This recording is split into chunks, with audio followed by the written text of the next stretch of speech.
Bem-vindo à aula de coleções. As coleções Java são estruturas de dados, interfaces e métodos para manipular esses dados.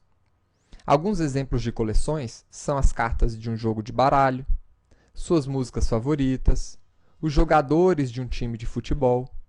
E você já vem trabalhando com coleções desde o início do curso. A classe ArrayList é uma classe de coleção. E a interface Collection é a interface raiz na hierarquia das coleções set, list e queue. Cada uma dessas interfaces tem um objetivo específico. A interface set trabalha com registros sem duplicidade, ou seja, com registros únicos. A interface list aceita registros duplicados e trabalha com esses registros na ordem em que eles são incluídos na lista. A interface queue representa uma fila de espera, onde os registros são incluídos no final da fila e são removidos do início da fila. E a interface map trabalha com chave e valor. Representa, por exemplo, um dicionário, onde você tem a palavra e o significado da palavra. Cada uma dessas interfaces tem um conjunto de classes que a implementa. A interface set, por exemplo, tem as classes treeSet, LinkedHashSet e HashSet. A interface list tem as classes Vector, ArrayList e LinkedList. A interface queue tem as classes PriorityQueue e LinkedList, que também implementa list.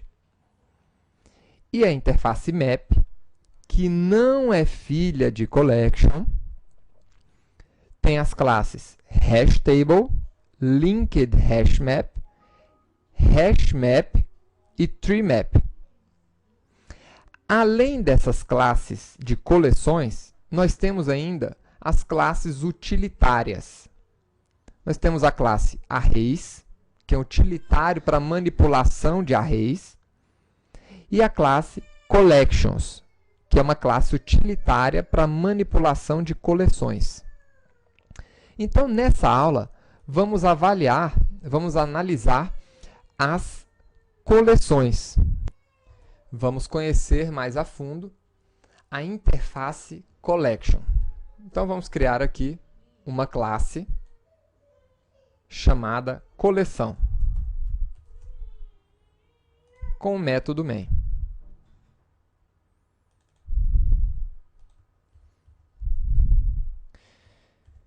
Então, nosso objetivo é conhecer quais são os métodos, quais são as capacidades de qualquer classe que estenda collection. Então, vamos começar instanciando aqui uma coleção. As coleções, assim como você viu na classe ArrayList, ela precisa definir o tipo de objeto que ela vai armazenar. E vamos criar aqui uma implementação vamos instanciar uma classe que implementa essa interface. Então, vou instanciar aqui a ArrayList, que você já conhece. Lembre-se sempre de importar as classes.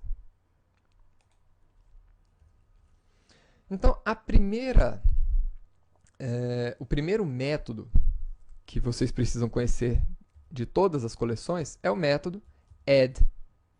Esse método ele adiciona elementos na sua coleção. Então, vamos adicionar aqui, por exemplo, 3 elementos. A, E, I. Todas as interfaces set, queue e list têm esses métodos disponíveis. Além desses métodos, você também tem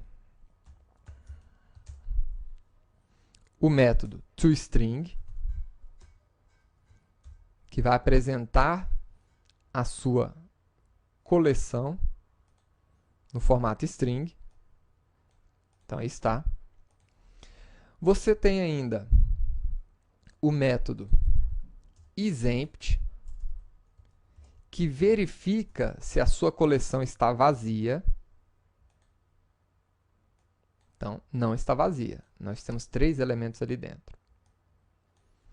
Nós temos ainda o método contains, que pesquisa pela ocorrência de um determinado elemento. Então, por exemplo, eu quero saber se dentro dessa coleção nós temos o elemento A.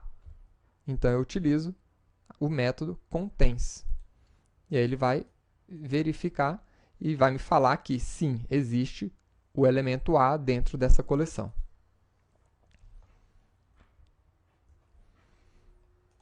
Além desses métodos, você ainda pode, como você pode adicionar, você também pode remover elementos da sua coleção com o método remove. Então, por exemplo, eu vou remover o elemento A. E vou apresentar no final a nossa coleção novamente. Então, tá aí. Removi o elemento A e agora nós temos apenas 2 elementos ali dentro.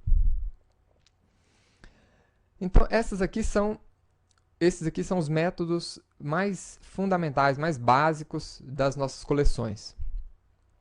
Vamos ver agora alguns métodos para trabalhar com grupos de elementos. Então, eu quero, por exemplo, adicionar vários elementos dentro do meu array. Então, vou criar aqui, aliás, dentro da minha coleção. Vou criar aqui uma outra coleção de strings. E utilizando aqui uma classe utilitária para manipulação de arrays, eu vou transformar um array em uma lista, que é uma coleção. Então, vou colocar aqui os elementos O e U. E agora eu quero adicionar esses elementos à nossa coleção principal, que é a coleção C. Então, eu simplesmente utilizo o método addAll. O método addAll recebe uma outra coleção. Então, ele vai adicionar todos os elementos dessa segunda coleção naquela nossa primeira coleção.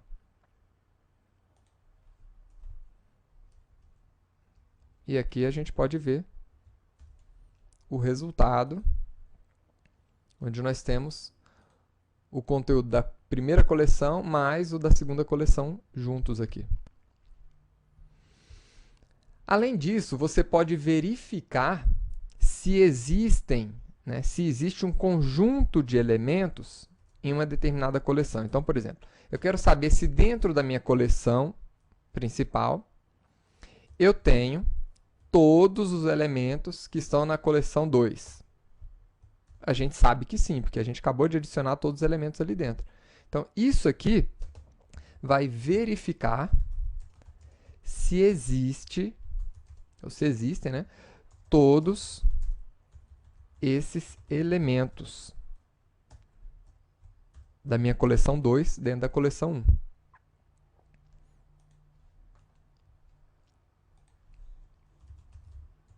Vamos ver.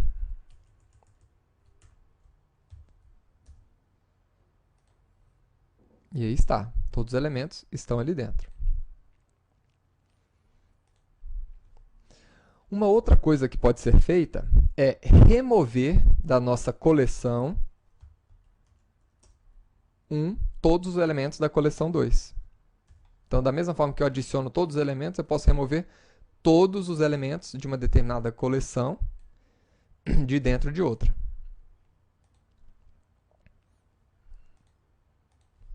Vamos ver o resultado. E aí está. Voltou a ter os elementos iniciais.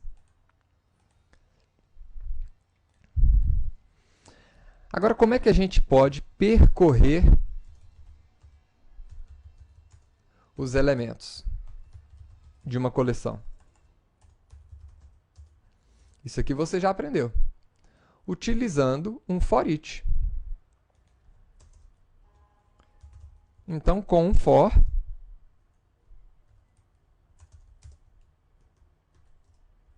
eu posso percorrer cada um dos elementos da minha coleção.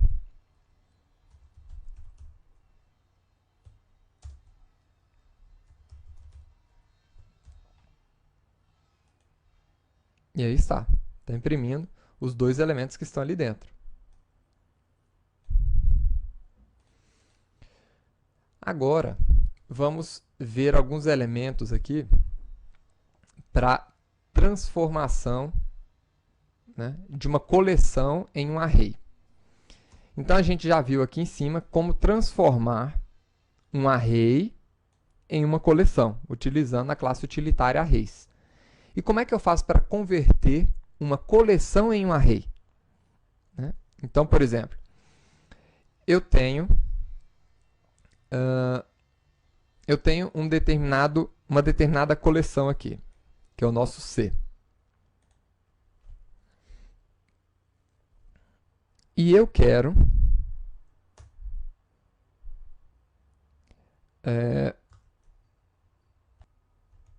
converter essa coleção em um array. Então, eu tenho um método aqui, toArray.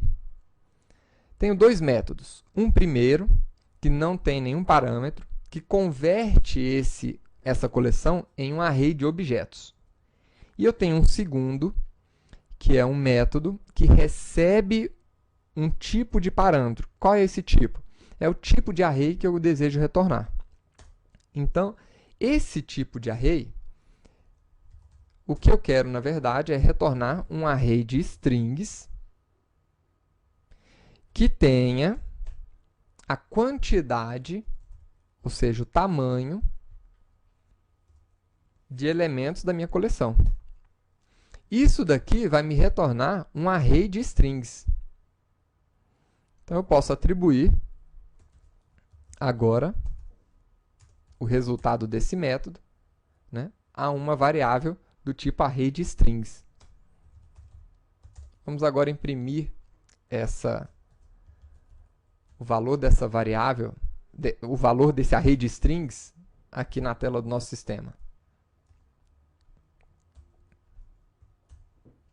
Aí está. Pronto.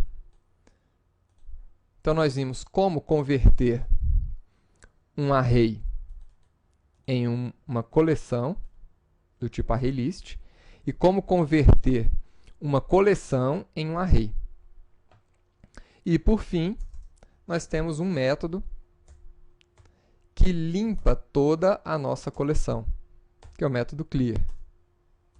Então, aqui, se a gente olhar novamente a nossa coleção, nós não vamos ver nenhum elemento ali dentro. Aí está. Então, essas são as principais operações que nós podemos realizar com todas as coleções do tipo set, list e queue. Tá? Na próxima aula, vamos ver um pouquinho mais sobre as coleções do tipo list. Até lá!